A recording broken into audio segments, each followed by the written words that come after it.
இங்கே போஸை கூட்டிகிட்டு செங்கல் சூளைக்கு வேலை இருக்குன்னு சொல்லிட்டு அவசரமாக கிளம்பவும் செய்கிறாங்க. செங்கல் சூளைக்கு போயிட்டு அங்கே போஸை விட்டுட்டு மாப்பிள்ளை கொஞ்சம் கூட இந்த கவனிச்சுக்கோங்க, நான் கொஞ்சம் வீட்டுக்கு வரைக்கும் போயிட்டு வந்துடுறேன்னு சொல்லிட்டு வீட்டுக்கு வராங்க. காவியா கிளம்பும் போதே ஏதோ ஒரு விஷயத்தை பற்றி கேட்கணும்னு நினச்சேன், மாப்பிள்ளை சொன்னது எல்லாமே உண்மையாமா அப்படின்னு சொல்லி கேட்க, ஆமாப்பா அந்த வீட்டில் இப்போ ஏதேதோ பிரச்சனைகள்லாம் போயிட்டுருக்கு. நானும் போஸும் ரொம்ப நாள் இங்கே இருந்ததுக்கு காரணமே அவங்க அம்மா தான்.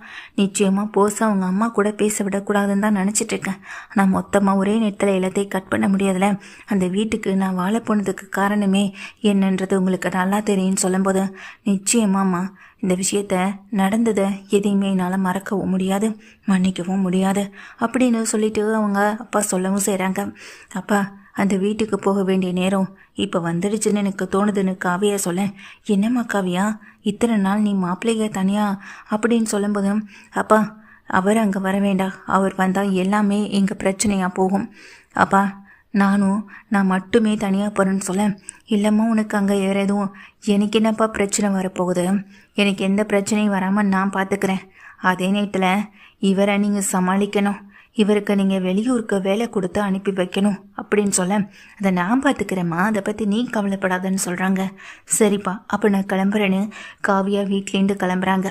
செங்கல் சூளைக்கு போன போஸுக்கு முக்கியமான வேலைன்னு சொல்லிட்டு ஒரு 10 நாளைக்கு மேலே வேலையை கொடுத்து வெளியூருக்கு அனுப்பி வைக்கவும் செஞ்சிடறாங்க. காவியா வீட்டுக்கு வந்ததும், வாமா காவியா இன்னும் நீ மட்டும் வந்திருக்கன்னு சொல்லி கேட்க, அவர் முக்கியமான வேலை விஷயமா வெளியூருக்கு போயிருக்காரு, அப்போ தான் அனுப்பி வச்சுருக்காங்கன்னு சொல்ல, அதுவா அப்படியா, போஸ்கிட்ட நான் காலைல ஃபோன் பண்ணப்போ கூட அவன் இதை பற்றி என்கிட்ட எதையுமே சொல்லலையேன்னு அங்கே சித்ரா சொல்ல, எங்ககிட்ட கூட சொல்லலை, கிளம்பினதுக்கு பிறகு தான் அப்பாவே என்கிட்ட விஷயத்த சொன்னாருன்னு சொல்லிட்டு காவியா உள்ளே வராங்க. காவியாவை பார்த்த உடனே அங்கே நிற்கிற ஐஸ்வர்யாவும் உள்ளே வாங்க காவியான்னு சொல்லி கூப்பிடவும் செய்கிறாங்க. ஹாப்பி மேரிட் லைஃப் அப்படின்னு சொல்லிட்டு கை கொடுக்க, சந்தோஷமாக கை கொடுக்கவும் செய்கிறாங்க ஐஸ்வர்யாவும்.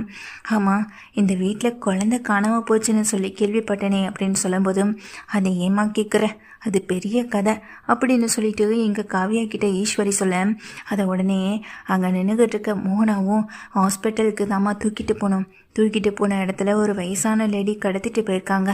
குழந்தை விஷயமா போலீஸ் ஸ்டேஷனில் கம்ப்ளைண்ட் கொடுத்தோம், அதுக்கப்புறம் தான் யார் கடத்தினாங்க, இதுக்காக கடத்தினாங்கன்ற விஷயமே தெரிஞ்சுது அப்படின்னு சொல்ல, இப்போ குழந்தை எப்படி இருக்குது, குழந்தைய கண்டுபிடிச்சிட்டிங்களான்னு சொல்லி கேட்க, அதெல்லாம் குழந்தை நல்லா இருக்குமா, குழந்தையெல்லாம் கண்டுபிடிச்சாச்சு அப்படின்னு சொல்லிட்டு அங்கே மோகனா சொல்லிட்டு இருக்காங்க.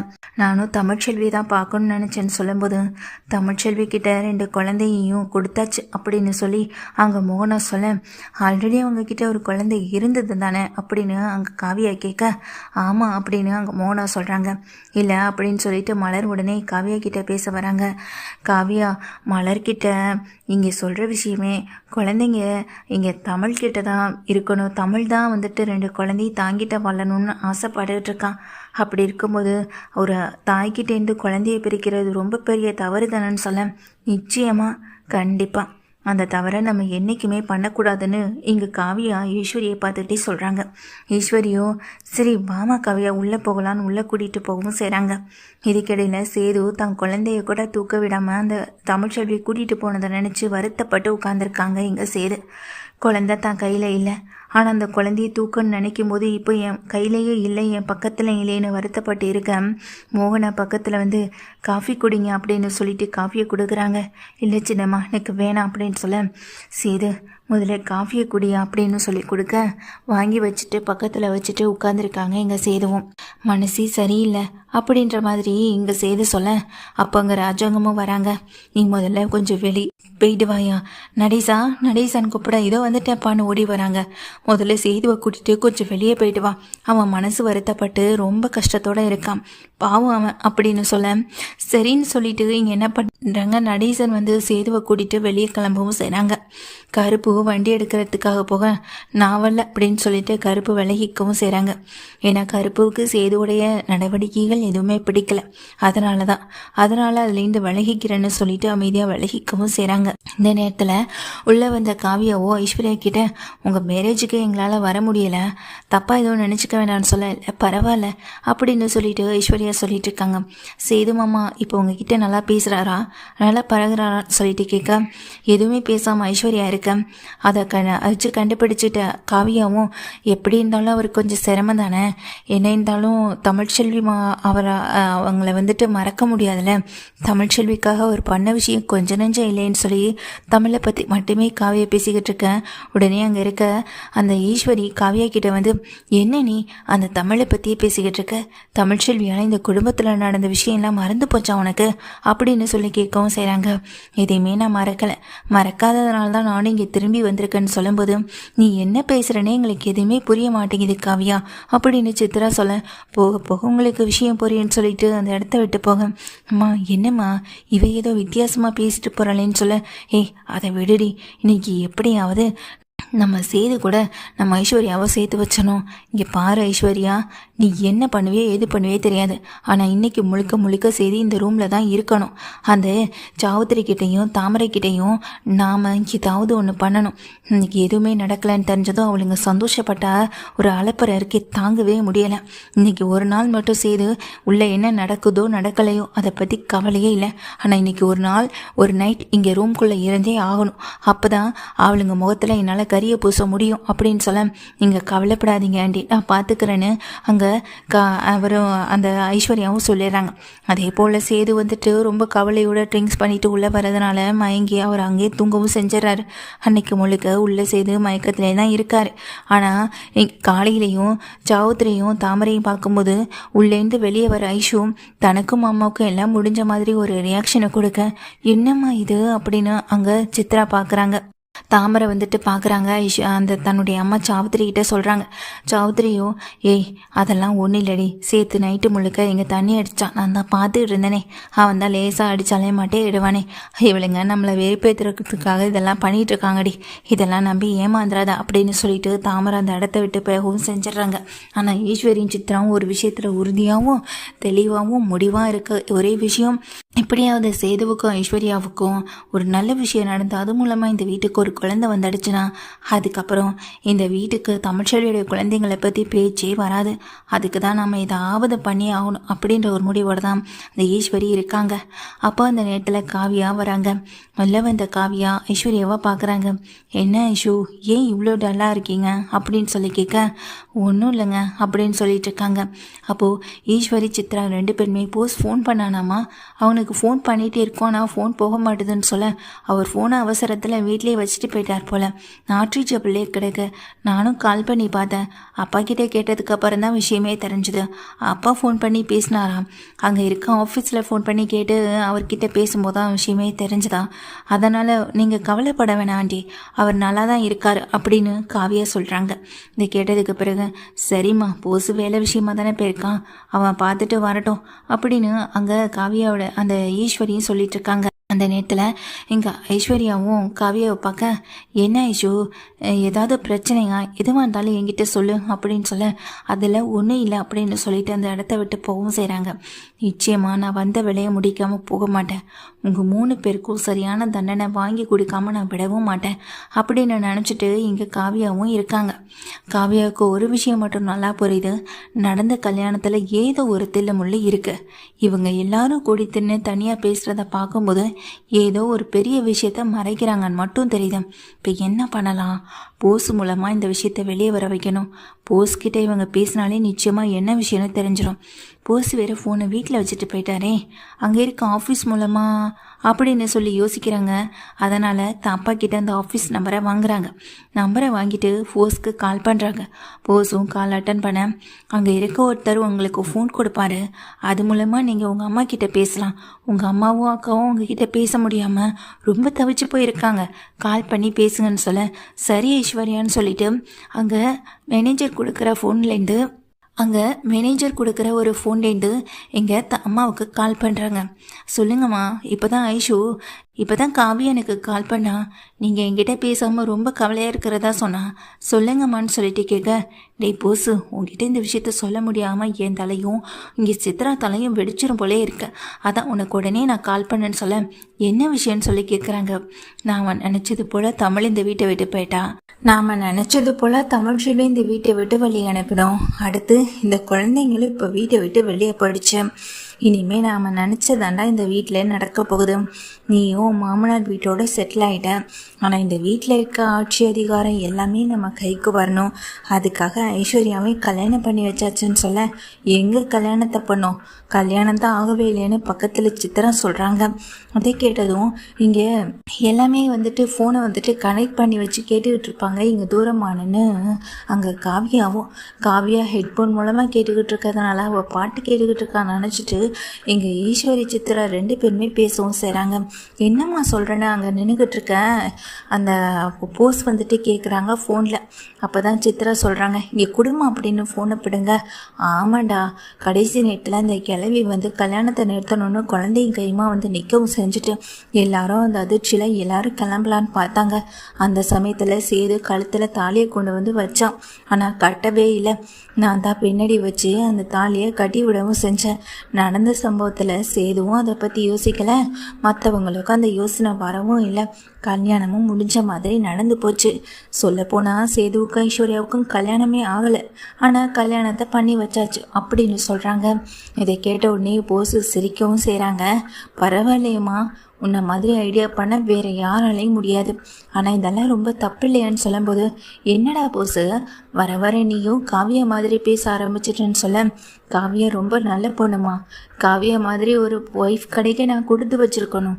இப்போ கூட நான் வேலை சம்மந்தமாக வந்திருந்தாலும் காவியாவை ரொம்ப மிஸ் பண்ணுறேன். ஆனால் நீங்கள் பண்ண இந்த தப்புக்கு நிச்சயமா அப்படின்னு சொல்ல, என்னடா சாப விடுறியா அப்படின்னு ஈஸ்வரி சொல்ல, இல்லைம்மா நான் அப்படியெல்லாம் எதுவும் சொல்ல வரல. சரிம்மா வேலை இருக்கு அப்படின்னு போஸ் கால் கட் பண்ணிடுறாங்க. ஓ இதுதான் விஷயமா, இதனால தான் இவங்க எல்லாரும் தனியாக பதுங்கி பதுங்கி பேசவும் செய்கிறாங்களா? அப்போ இந்த விஷயத்தையும் வெளியே கொண்டு வந்துட வேண்டியதான் அப்படின்னு நினச்சிட்டு நேராக காவியா பக்கத்தில் போகிறாங்க.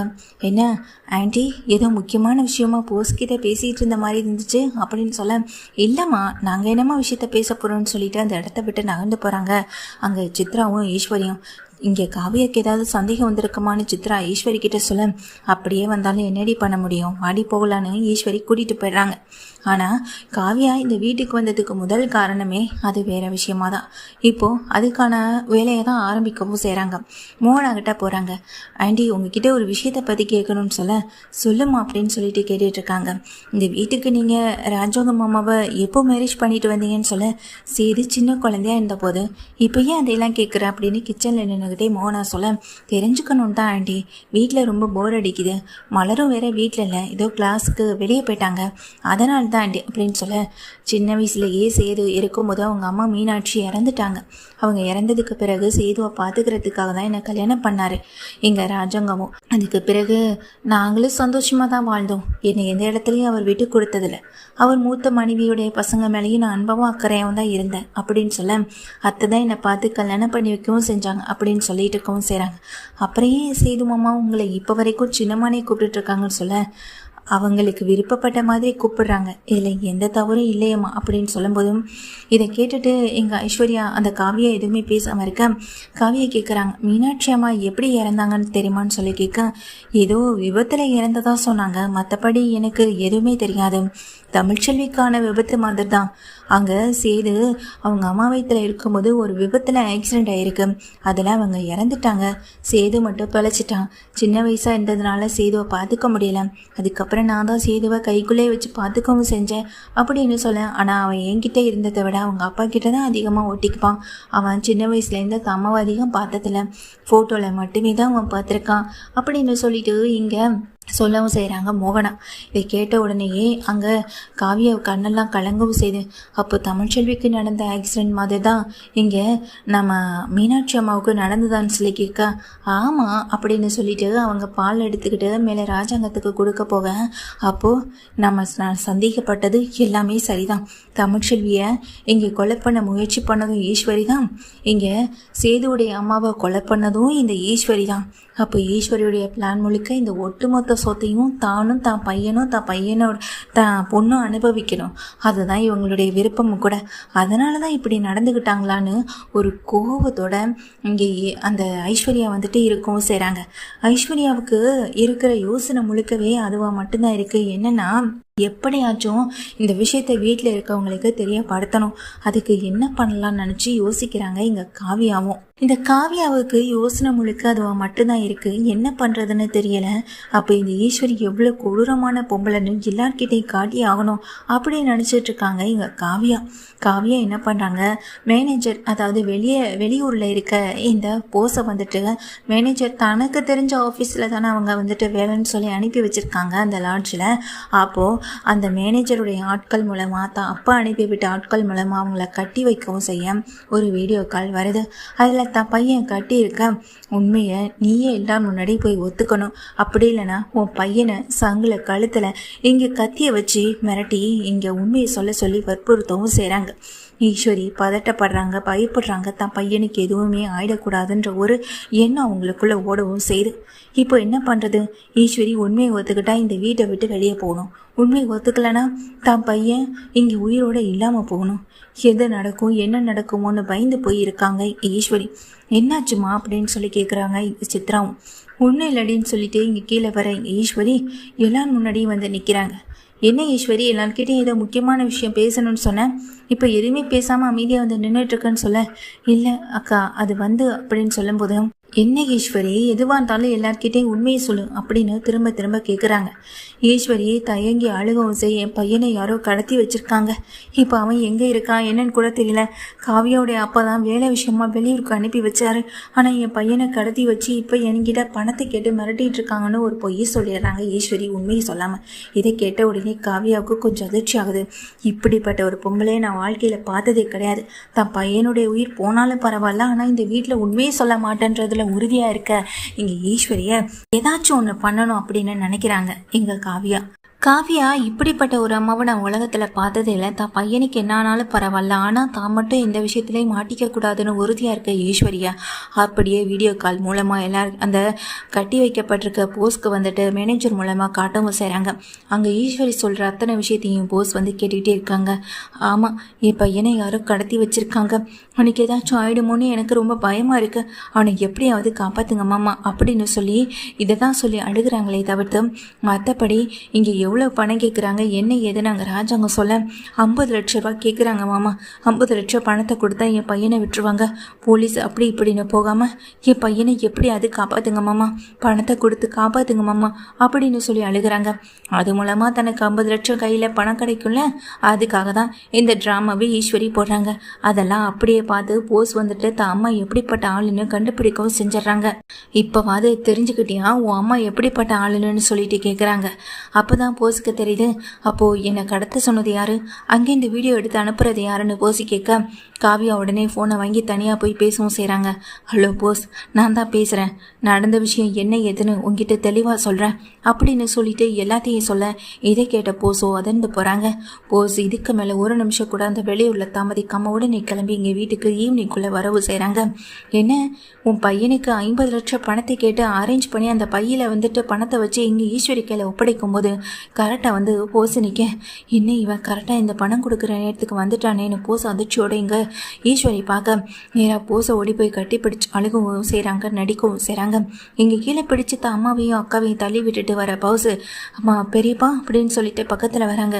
டேய் போஸ், உன்னை கடத்திட்டதா உங்கள் அம்மா இப்போ தான் சொல்லிட்டு இருந்தாங்க, அதுக்குள்ளே நீ எப்படி இங்கே வந்தேன்னு சொல்ல, உண்மையை நானே சொல்கிறேன் பெரியப்பா என்ன நடந்துச்சுன்னு அப்படின்னு சொல்லிட்டு ஒரு விஷயத்த சொல்ல ஆரம்பிக்கிறாங்க.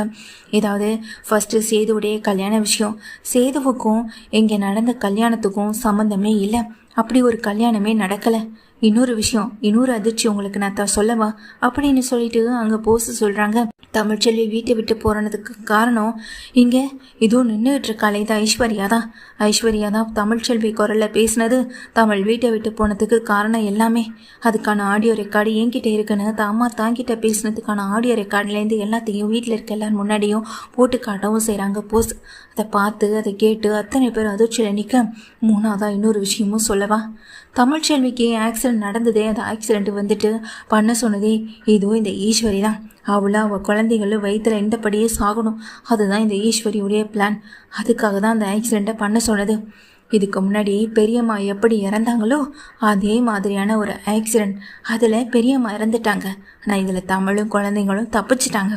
அந்த ஆக்சிடெண்ட்டை பண்ண சொன்னதும் அம்மா தான் அப்படின்னு சொல்ல இதை கேட்டதும் ராஜா அவங்க அதிர்ந்து போய் நிற்க புதுசு அப்படின்னு அங்கே நின்றுக்கிட்டு இருக்க ஈஸ்வரி பார்க்க அம்மா போதும் இதுக்கு மேலேயும் நீங்கள் எந்த உண்மையும் மறைக்க வேண்டாம் அப்படின்னு சொல்கிறாங்க. அப்போ தான் காவியா சொல்கிறாங்க ஆமாம் இவர் சொல்கிறது எல்லாமே உண்மைதான் சொல்ல அது நடந்து பல வருஷம் இருக்கும். நீ கூட இங்கே சேதுவுடைய அம்மாவை பற்றி விசாரிச்சியே அதெல்லாம் எதுக்குமான்னு சொல்லி கேட்க சேதுவுடைய அம்மா வேற யாரும் இல்லை என் அப்பாவோட சொந்த தங்கச்சி என்னுடைய சொந்த அத்தை தான் அவங்க அப்படின்னு அங்கே காவியா சொல்கிறாங்க. என்னம்மா சொல்கிற நீ அப்படின்னு கேட்க அம்மாவும் இங்கே என் அத்தையும் இங்கே என் மாமாவும் விருப்பப்பட்டு கல்யாணம் பண்ணிட்டு வந்தவங்க. என் அக்கத்தையை பற்றி பெருசாக எந்த விஷயமும் மாமாவுக்கு தெரியாது. குழந்தைங்க பிறந்த இத்தனை வருஷம் ஆகியும் அங்கே அத்தையோடைய பழைய சொந்தங்களை பற்றி இவர் தெரிஞ்சுக்கவும் இல்லை.